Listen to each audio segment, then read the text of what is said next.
Do you remember Shenmue? Shenmue, 1999. You know how every once in a while I say, this one's for me?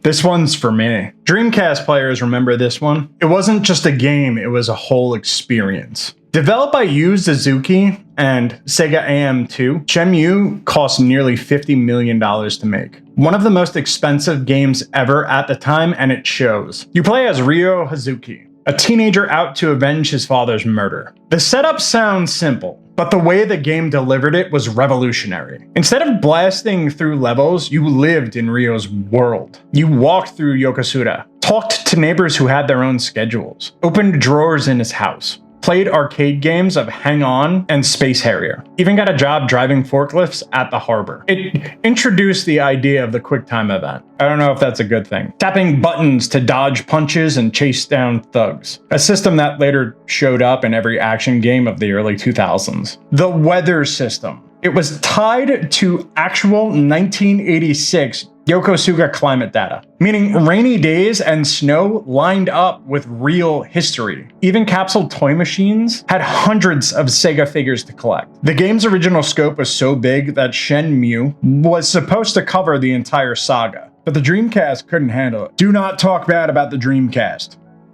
So the story was split, and even after 2 sequels, it's still unfinished. Yu Suzuki planned 11 chapters total. Fans waited 18 years between Shenmue 2 and Shenmue 3. And some of us are still waiting for closure. Sega even made a Shenmue passport disc bundled with the game. It let you rewatch every cutscene, browse character models, and connect to early internet features on the Dreamcast. It was basically an extra disc to show off. I actually used to listen to the music, so one of the discs had the music of Shenmue on it, and I would put that on in the background while I was doing schoolwork back in the day. Shenmue didn't sell enough to make back its insane budget, but it left fingerprints everywhere. Open world exploration, living NPC schedules, day/night cycles, weather systems. Stuff that we take for granted now all had its roots here. If you played it back then, you remember the quiet moments just as much as the main story. Feeding the stray kitten near the shrine, wasting yen on capsule toys, watching the sunset at the harbor. It wasn't perfect, but it was a world you can live in, not just play. Anyway, do you remember Shenmue?